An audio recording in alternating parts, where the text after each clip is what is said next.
Good evening friends, welcome back to my channel Indian blogger Pritha. তা তোমরা কেমন আছো সবাই? আমিও খুব ভালো আছি। আর এই শীতকাল যা পড়েছে, শীতে তো ভালো থাকতেই হবে। তা আজকের রেসিপিটা আমি যেটা করব সেটা একদমই একটা নর্থ ইন্ডিয়ান রেসিপি। সেটা পুরো ভারতবর্ষ নয়, শুধু গোটা বিশ্বে এটার জনপ্রিয়তা কিন্তু খুব বেশি। এটার নাম হলো সরসো কা শাক। এটা একদমই একটা অথেন্টিক পাঞ্জাবি ডিশ, কিন্তু আমি যেভাবে বাড়িতে বানাই আমি সেইভাবেই তোমাদেরকে খুব ইজি একটা প্রসেসে এটা দেখাচ্ছি করে। তো তোমরা দেখো এটা তোমাদের কেমন লাগে। এখন সরসো কা শাক এটা মানেই কিন্তু সর্ষের শাক। আর যেহেতু আমি বললাম যে শীতের উপকারিতা ভীষণ, কারণ সর্ষে আমাদের শরীরকে কিন্তু খুব গরম রাখে। অতএব সর্ষে শাক আমরা যদি শীতকালে খাই, এটাতে কিন্তু আমাদের শরীর খুব সুন্দর গরম থাকবে। প্লাস যেহেতু গ্রিন এটা মানে শাক একটা, সেই জন্য এটা মানে খুবই ভালো উপকারী। আর এখনকার দিনের ছেলে মেয়েরা তো একদমই শাক পাতা খায় না। তা এইভাবে যদি একটু জুত করে আমার মনে হয় আমরা যদি সুন্দর করে বাচ্চাদের দিতে পারি, ওদেরও ভাল লাগবে খেতে। তা এই সরসো কা শাক অ্যাকচুয়ালি কিন্তু মাকাই কি রুটির সঙ্গে খায় পাঞ্জাবের লোকেরা, বা নর্থ ইন্ডিয়াতে যে এই ডিশটা এত পপুলার, ওটা কিন্তু মাকাই কি রুটির সঙ্গে খায়। তো সব সময় তো আমাদের এখানে মাকাই কি রুটি মানে যেটা মাকাইয়ের রুটি যেটা বলি আমরা, এটা তো আমাদের এখানে খুব একটা চল নেই এই রুটির। তা আমি কিন্তু এমনি নর্মাল যে রুটি আমরা আটার রুটি যেটা খাই, সেটা দিয়ে এটা আমি আজকে সার্ভ করে দেখাবো। তা দেখে নাও বন্ধুরা এটা করতে। তাহলে প্রথমে আমি বলে দিই কি কি লাগছে। এটা একটু করার জিনিসপত্র একটু লাগে আর কি। তা দেখো, আমি এই গামলাটার মধ্যে খুব ভালো করে সর্ষে শাক আর মূলো শাক আমি কেটে ধুয়ে নিয়েছি। এটার মধ্যে ইচ্ছে করলে তোমরা যে কোনো রকমের শাকই অ্যাড করতে পারো। মানে জেনারেলি সর্ষে শাক শুধু কেউ খায় না, কারণ সর্ষে শাকের একটা তিতকুটে ব্যাপার আছে। তা সেই জন্যে সর্ষে শাক যখনই তোমরা করবে না কেন, এটার সঙ্গে যে কোনো শাক তোমরা অ্যাড করে নিতে পারো। পালং অ্যাড করে নিতে পারো, আমি যেমনি মূলো অ্যাড করেছি, মূলোর শাক। তোমরা পালং শাক অ্যাড করতে পারো, বেথুয়া শাক অ্যাড করতে পারো, মানে যেটা যার ইচ্ছে বা যেটা যার কাছে যেভাবে সম্ভব আছে বাড়িতে যেটা অ্যাভেলেবেল সেটাই তোমরা অ্যাড করবে। এবার বলে নি, এই সর্ষে শাক এটা কিন্তু খুব ময়লা হয়। তো মানে আমি এটা মিনিমাম 7-8 বার ভালো করে ঠান্ডা জলে ধুয়ে নিয়েছি। ধোয়ার পর এই সর্ষে শাক মূলো শাককে আমি 1 চামচ নুন দিয়ে জলের মধ্যে ভিজিয়ে রেখেছিলাম। নুন দিলে কি হয়, প্রথম কথা শাকের যেই ধুলোবালিগুলো সেগুলো তো বেরিয়েই যায়, যা জার্মস থাকে সেটাও চলে যায়। আর এই সর্ষে শাকের যে একটা পাঞ্জিনেস রয়েছে, বা যেটা একটু মানে একটু তিখা, যেটা ওরা পাঞ্জাবিরা বলে, সেই তিখা ভাবটা যাতে চলে যায় সেই জন্য একটু নুন জলে এটা কিন্তু ভিজিয়ে রাখতে হবে। আর এটা যতটা পারবে ফাইনলি চপড, মানে একদম কুচি কুচি করে এটা কাটতে হবে। তা আমি এখানে 1 আঁটি সর্ষে শাক নিয়েছি, তার সঙ্গে আমি 1/2 আঁটি মূলো শাক নিয়ে নিয়েছি। খুব ভালো করে ধুয়ে কেটে বেছে এটা আমি জল টল ঝরিয়ে রেখে দিয়েছি। এবার তাহলে দেখো বন্ধুরা, আমাদের এই শাক করতে আর কি কি ইনগ্রিডিয়েন্ট লাগছে। ইনগ্রিডিয়েন্ট গুলো কিন্তু খুব ভালোভাবে কুচি কুচি করতে হবে। যেরকম এই যে আদা কুচি নিয়েছি, দেখো বন্ধুরা, আদাটা কিন্তু খুব সুন্দর করে ছোট ছোট করে কুচিয়ে নিতে হবে। তাহলে আমার লাগছে আদা কুচি, রসুন কুচি, রসুন আমি কুচিয়ে নিয়েছি। তার সঙ্গে আমার লাগছে একটা মাঝারি সাইজের টমেটো কুচি, একটু মূলো লাগছে। এটা কেন নিয়েছি আমি পরে বলবো। এরকম মূলো ছোট ছোট পিস করে নিতে হবে। মূলো finely chop chillies, green chilli একদম কুচি কুচি করে আমি কেটে নিয়েছি, কাঁচা লঙ্কা। আচ্ছা, লাগছে আমার বেসন। এটাও আমি বলছি, এটা মানে একটা অল্টারনেটিভ আছে। এটা বেসন আমি এখানে ব্যবহার করছি। আমি তো বললামই এটা আমি যেভাবে তৈরি করি সেইভাবে আমি তোমাদের দেখাচ্ছি। আচ্ছা, ফোড়নের জন্য আমার লাগছে 4টে গোটা শুকনো লঙ্কা, 2টো শুকনো লঙ্কা আর 4টে গোটা কাঁচা লঙ্কা। আমি কিন্তু এটা কোনো স্লিট করিনি, জাস্ট এমনি নিয়ে নিয়েছি। আচ্ছা, গোটা জিরে, গোটা সাদা জিরে, স্বাদ অনুযায়ী নুন,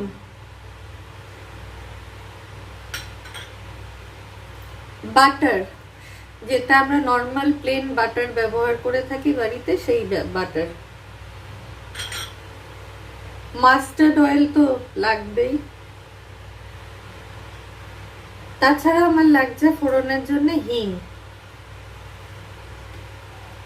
আর লাগছে আমার ঘি। পাঞ্জাবি রান্না ঘি দিতেই হবে, এখানে ওই ক্যালোরি কত বাড়লো এসব ভেবে চিনতে লাভ নেই। তা এই হলো আমার বেসিক ইনগ্রিডিয়েন্ট। এবার তোমাদের বলি যে মূলো কেন নিয়েছি। এই যে এই শাকটা করব, সর্ষের শাক, এর সঙ্গে যখনই এটা আমি সেদ্ধ করব, এই মূলোটা আমি তার মধ্যে দেব। মূলও দিতে পারো বা শালগম, যেটাকে আমরা ইংলিশে টার্নিপ বলি, সেটাও দিতে পারো। এই ধরনের সবজিগুলো রুট ভেজিটেবলস, যেহেতু এটা আমরা মাটির নিচে পাই, এই রুট ভেজিটেবলস, মূলো বা শালগম, যেটাই তোমরা এই সবজিটায় অ্যাড করবে, এটা টেস্টটা এনহ্যান্স করার জন্য, টেস্টটা আরো বাড়বে, আরো ভালো খেতে হবে। তা এই হলো আমার রান্নার ইনগ্রিডিয়েন্ট দেখে নিলে। এবার তাহলে চলো রান্নাটা শুরু করি। প্রথমে আমি গ্যাসটা জ্বালিয়ে নিচ্ছি। প্রথমে একটা বেসিক কাজ করে নেব, তারপরে মেন রান্নাটায় যাব। আর এই যে বেসনের কথাটা বললাম, এখানে বেসনের পরিবর্তে কিন্তু পাঞ্জাবিরা মাকাইকা আটা ব্যবহার করে।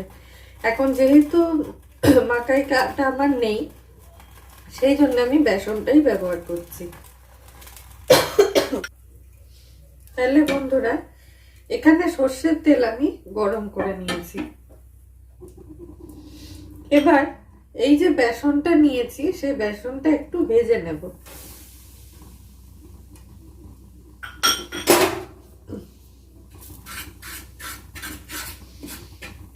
বেসনটা ভেজে নিলে বেসনটার যে কাঁচা গন্ধটা, সেটা আর থাকবে না।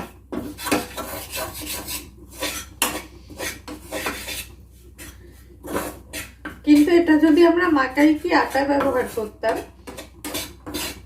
তাহলে কিন্তু আমরা এটা ডাইরেক্ট রান্নায় দিতে পারতাম। বেসনটা বা মাকাইকা আটা এই জন্য ব্যবহার করা হয়, রান্নাটা একটা বাইন্ডিং কনসিস্টেন্সি আনার জন্য।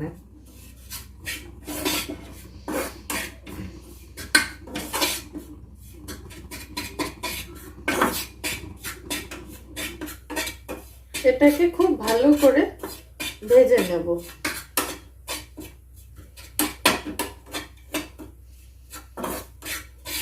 এইভাবে এই রেসিপিটা করবে, বাড়িতে ট্রাই করবে। শীতকালে তো সর্ষে শাক, এইসব শাক খুব ভালোই পাওয়া যায়, খুব ভালো লাগে খেতে।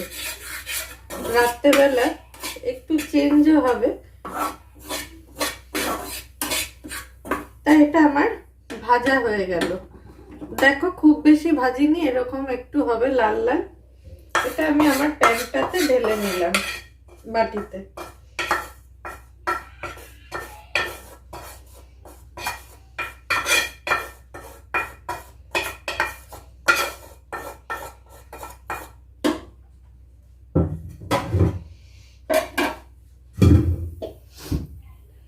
এবার আমি কড়াই বসিয়ে দিলাম। এখন আমি কি করব, এই যে শাকটা নিয়েছি, মূলো শাক আর সর্ষে শাক, এটা আমি এর মধ্যে দিয়ে দেব।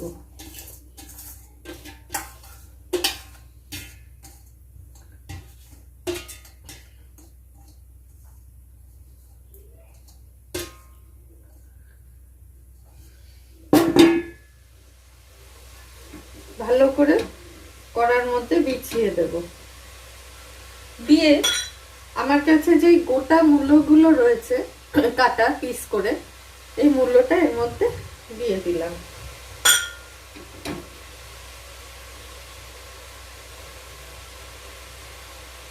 এবার আমি কড়াইয়ের মধ্যে জল দিয়ে দেব।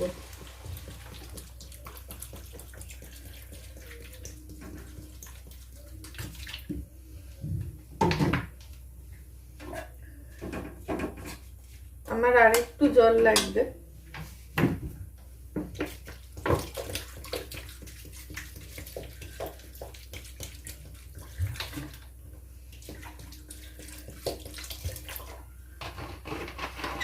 দেখো জলটা প্রায় শাকের সমানই আমি দিয়েছি।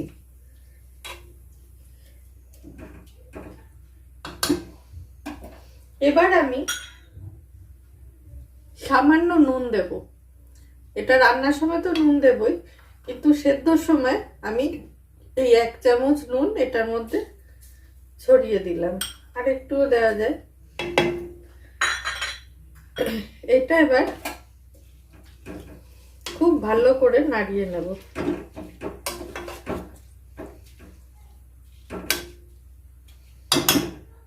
নাড়িয়ে নিয়ে আমি এইটা দিয়েই চাপা দিয়ে দিয়েছি। এটা এবার আমার ভালো করে সেদ্ধ হতে হবে। মানে সেদ্ধটাই কিন্তু অনেক, এটা সেদ্ধ করার পর অনেক বাড়িতে যারা নন বেঙ্গলিরা আছেন তারা কিন্তু মিক্সিতে এটা করে নেন, কিন্তু আমি এটা মিক্সিতে করব না। অথেন্টিক যারা একদম পাঞ্জাবের যারা অথেন্টিক এই রেসিপিটা ফলো করে তারা কিন্তু এটাকে এরকম হাতা বা কোনো একটা ঘুটনির সাহায্যে জিনিসটাকে পেস্ট করতে থাকে করার মধ্যেই। এই প্রসেসটা একটু লেন্দি, কিন্তু এই প্রসেসটা যদি আমরা এইভাবেই করি একদম অথেন্টিক সরষে কা শাকের যে মানে টেস্টটা সেটা কিন্তু আসবে। তা আমি একদম সেইভাবেই করছি, আমি কোনো মিক্সিতে বাটাবাটি করব না। তা তোমরা দেখতে থাকো, এটা এখন একটু সেদ্ধ হোক, আমি ফিরে আসছি। দেখো বন্ধুরা, এটা কিন্তু এরকম ভাবে ফুটবে। খুব ভালো করে এটাকে সেদ্ধ করতে হবে। সেদ্ধ মানে এটার আর এই মানে লিফি যে ব্যাপারটা সেটা থাকবে না, পুরোটা একদম স্ম্যাশড হয়ে একটা পেস্ট তৈরি হবে, সেরকম ভাবে এটা সেদ্ধ হবে। এবার এটা যখন সেদ্ধ হচ্ছে এর মধ্যে কিছু কিছু জিনিস আমার দিতে হবে। এই যে আদাটা আমি কুচিয়ে রেখেছিলাম, সেই আদা কুচি আমি এর মধ্যে দিয়ে দেব প্রয়োজন মতন। যতটা শাক সেই আন্দাজে আমার আদা কুচি দিতে হবে। এই যে রসুন কুচিয়ে রেখেছি সেই রসুনটাও কিন্তু এখন আমার আন্দাজ মতন দিয়ে দিতে হবে। কাঁচা লঙ্কা কুচি, এই গ্রিন চিলিস, এটাও কিছুটা আমার দিয়ে দিতে হবে। এবার আমি এটাকে খুব ভালো করে সব জিনিসগুলোকে একসঙ্গে মিশিয়ে নেব। গ্যাসের ফ্লেম কিন্তু এখন হাইতেই থাকবে, যেহেতু এটা এখন গলবে।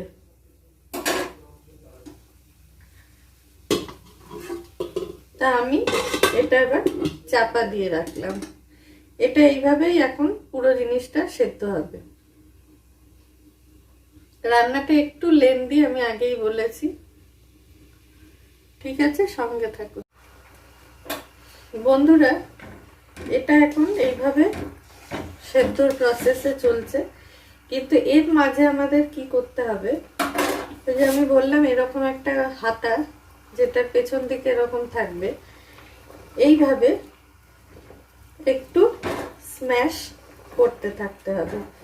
যখনই পারবে ঢাকনি তুলে এই জিনিসগুলোকে একসঙ্গে স্ম্যাশ করতে হবে।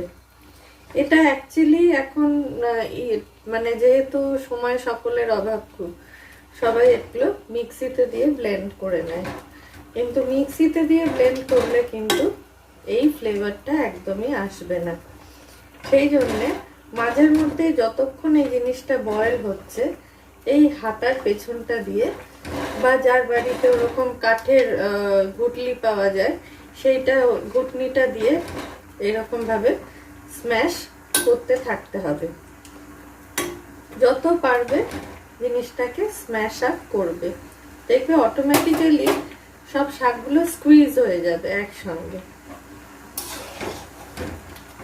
তা আবার আমি এটা ঢাকা চাপা দিয়ে দেব।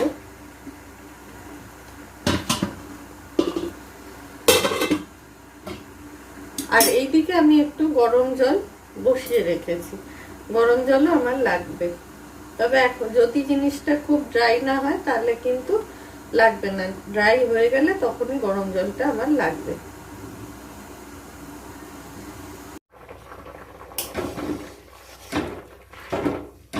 এখন খুব সুন্দর একটা আদা, রসুন কুচি, লঙ্কা কুচির গন্ধ বেরোচ্ছে। এবার যেহেতু টমেটোটা খুব নরম, ওই জন্য আমি পরে অ্যাড করছি।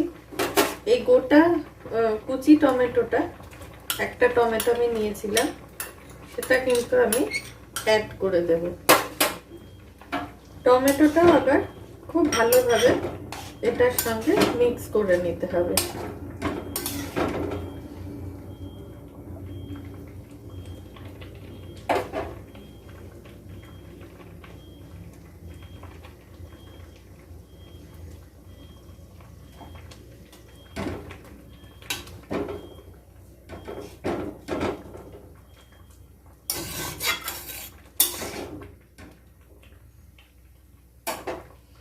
জলটাকে একটু কমানোর জন্য আমি এখন চাপা আর দেব না, এটা খোলা অবস্থায় এখন হবে।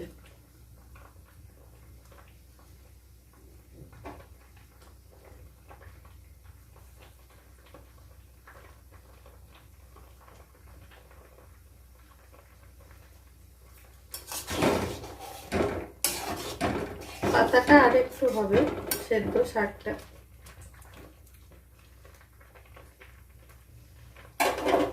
এবার জলটা ড্রাই হতে দিতে হবে, যাতে এই জলটা আর না থাকে, জলটা যাতে মরে যায়। সেই জন্য আমি আর ঢাকা চাপা দিলাম না, এটা এইভাবেই এখন হবে।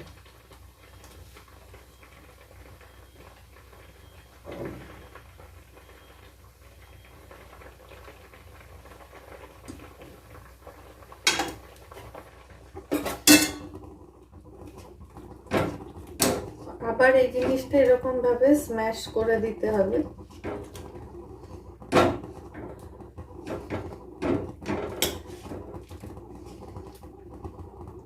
যখন স্ম্যাশ করবে তোমরা বন্ধুরা, তখন কিন্তু গ্যাসের আঁচটা কমিয়ে নেবে।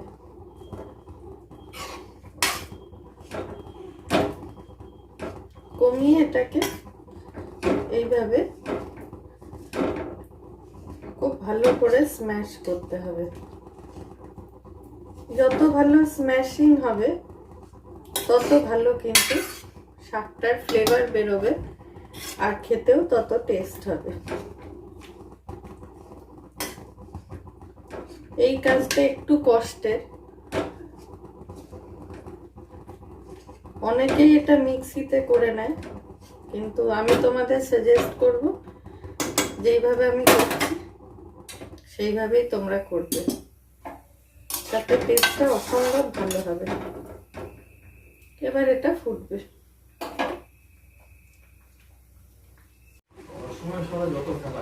তাহলে দেখো বন্ধুরা, এটা একদম ড্রাই হয়ে গেছে।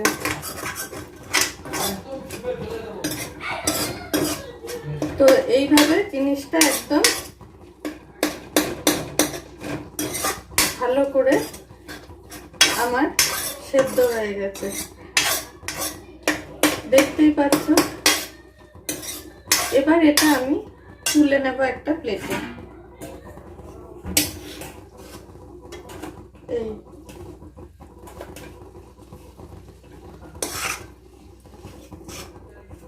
এটা মিক্সিতে করলে কিন্তু এই টেস্টটা আসবে না, সেই জন্যই আমি এটা কড়াতে এইভাবে করলাম।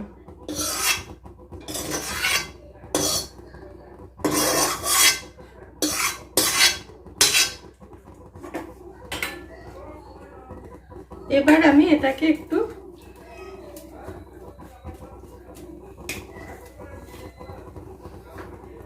কড়াইটা গরম হয়ে গেছে, তেল আর ঘিটা। আমি একটু হিং ফোড়ন দেব। এই ধরো এতটা মতন আমি হিং দিচ্ছি।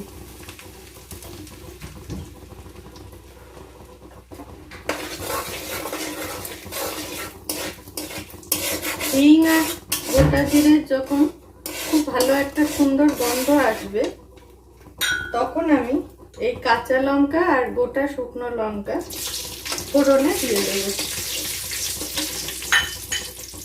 এটা দেওয়ার পরে সামান্য রসুন কুচি,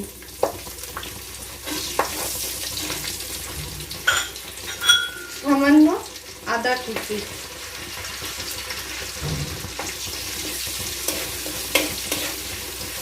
খুব সুন্দর একটা গন্ধ বেরোবে। আর একটু লঙ্কা কুচি, এটা অপশনাল, তোমরা দিতেও পারো লঙ্কা কুচি, আবার নাও দিতে পারো।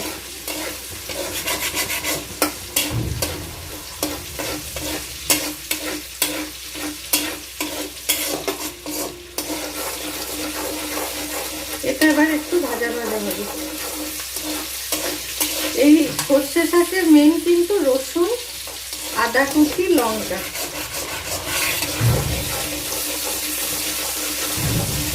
এটা দিয়ে রান্নাটা হয়। এবার আমি এই শাকটা দিয়ে দেবো এর মধ্যে।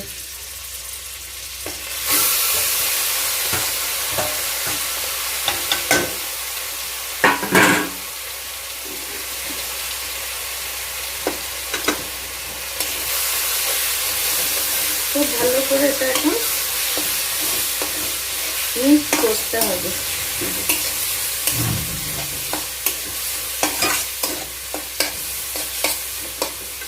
এটা যখন মিক্স করব, এই ভেজে রাখা বেসনটা এর মধ্যে আমি দিয়ে দেব।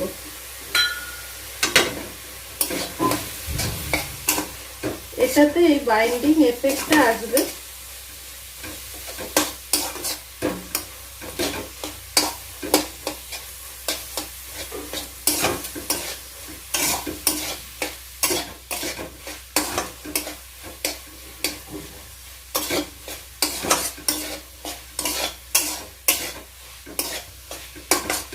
এটা এবার একটু নাড়াচাড়া করতে হবে।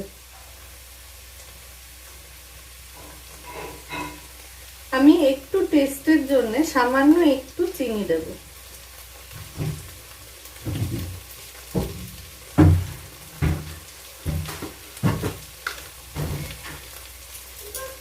ব্যাস, খুব অল্প চিনি দিলাম।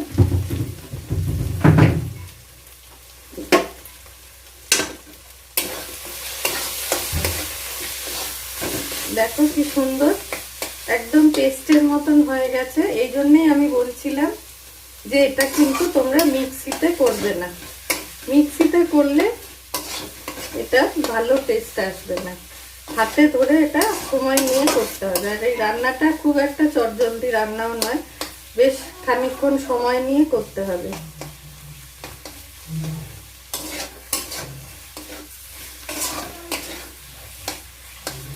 তা দেখো একটা মাখো মাখো ব্যাপার এসে গেছে রান্নাটায়।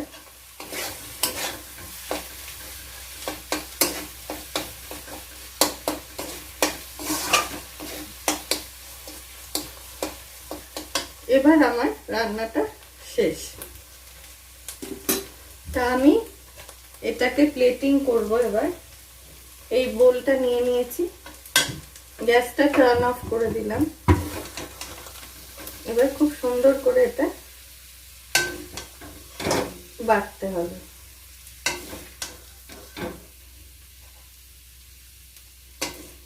এটা রুটি, পরোটা, নান যে কোনো কিছুর সঙ্গে তোমরা খেতে পারবে। খুব টেস্টি একটা রান্না।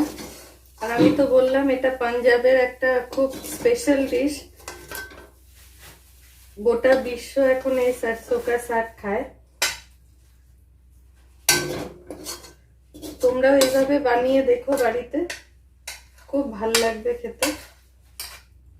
আর বললামই তো এটা একটু রিচ রান্না, ওই জন্য ক্যালোরির কথা মাথায় রাখলে হবে না। তো পরোটা আমি নামিয়ে দিই। এবার লাস্ট এন্ড ফাইনাল স্টেপ, এটা একটু ডেকোরেশনের পালা।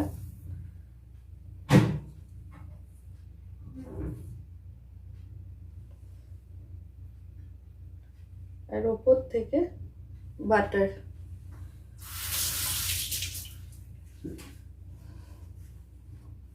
তো দেখো বন্ধুরা, सरसों का শাক একদম তৈরি, গরম গরম রেডি।